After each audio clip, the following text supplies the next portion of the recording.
سورة الطلاق۔ شروع اللہ کا نام لے کر جو بڑا مہربان نہایت رحم والا ہے۔ اے پیغمبر صلی اللہ علیہ وآلہ وسلم، مسلمانوں سے کہہ دو کہ جب اپنی بیویوں کو طلاق دینے لگو تو ان کی عدت کو پیش نظر رکھ کر طلاق دو اور عدت کا شمار رکھو، اور اللہ سے جو تمہارا پروردگار ہے ڈرو۔ نہ تو تم ہی ان کو ایام عدت میں ان کے گھروں سے نکالو اور نہ وہ خود ہی نکلیں، ہاں اگر وہ کھلی بے حیائی کریں تو اور بات ہے، اور یہ اللہ کی حدیں ہیں، اور جو اللہ کی حدوں سے تجاوز کرے گا وہ اپنے آپ پر ظلم کرے گا۔ اے طلاق دینے والے، تجھے کیا معلوم شاید اللہ اس کے بعد رجعت کی کوئی سبیل پیدا کر دے۔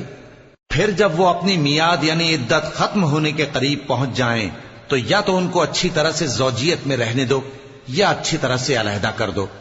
اور اپنے میں سے 2 منصف مردوں کو گواہ کر لو، اور اے گواہو، اللہ کے لیے درست گواہی دینا۔ ان باتوں سے اس شخص کو نصیحت کی جاتی ہے جو اللہ پر اور روز آخرت پر ایمان رکھتا ہے، اور جو کوئی اللہ سے ڈرے گا وہ اس کے لیے رنج و غم سے نجات کی صورت پیدا کر دے گا، اور اس کو ایسی جگہ سے رزق دے گا جہاں سے اس کو وہم گمان بھی نہ ہو، اور جو اللہ پر بھروسہ رکھے گا تو وہ اس کے لیے کافی ہوگا۔ اللہ اپنے کام کو جو وہ کرنا چاہتا ہے پورا کر دیتا ہے۔ اللہ نے ہر چیز کا اندازہ مقرر کر رکھا ہے۔ اور تمہاری طلاق والی بیویاں جو حیض سے نا امید ہو چکی ہوں،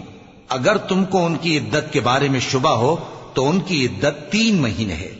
اور جن کو ابھی حیض نہیں آنے لگا ان کی عدت بھی یہی ہے۔ اور حمل والی عورتوں کی عدت وضع حمل یعنی بچہ جننے تک ہے، اور جو اللہ سے ڈرے گا اللہ اس کے کام میں سہولت پیدا کر دے گا۔ یہ اللہ کا حکم ہے جو اس نے تم پر نازل کیا ہے، اور جو اللہ سے ڈرے گا وہ اس سے اس کے گناہ دور کر دے گا اور اسے اجر عظیم بخشے گا۔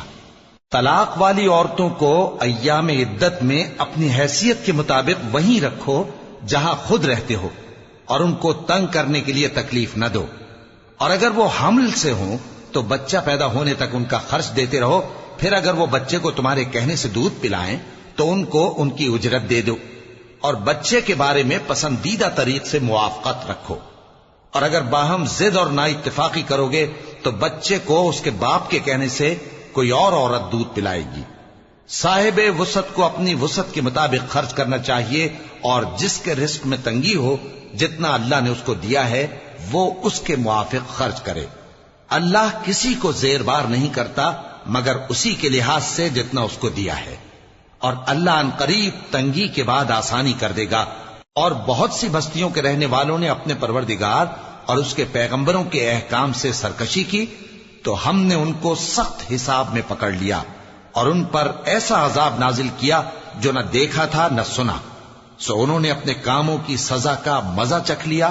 اور ان کا انجام نقصان ہی تو تھا۔ اللہ نے ان کے لیے سخت عذاب تیار کر رکھا ہے۔ تو اے عقل والو جو ایمان لائے ہو، اللہ سے ڈرو۔ اللہ نے تمہارے پاس نصیحت بھیج دی ہے، یعنی ایسے پیغمبر جو تمہارے سامنے اللہ کی واضح آیتیں پڑھتے ہیں تاکہ جو لوگ ایمان لائے اور عمل نیک کرتے رہے ہیں ان کو اندھیروں سے نکال کر روشنی میں لے آئیں، اور جو اللہ پر ایمان لائے گا اور عمل نیک کرے گا وہ ان کو جنتوں میں داخل کرے گا جن کے نیچے نہریں بہ رہی ہیں، وہ ہمیشہ ہمیشہ ان میں رہیں گے۔ اللہ نے ان کے لیے کیا خوب رزق رکھا ہے۔ اللہ ہی تو ہے جس نے 7 آسمان پیدا کیے اور ویسی ہی زمینیں بھی، ان میں اللہ کا حکم اترتا رہتا ہے تاکہ تم لوگ جان لو کہ اللہ ہر چیز پر قادر ہے،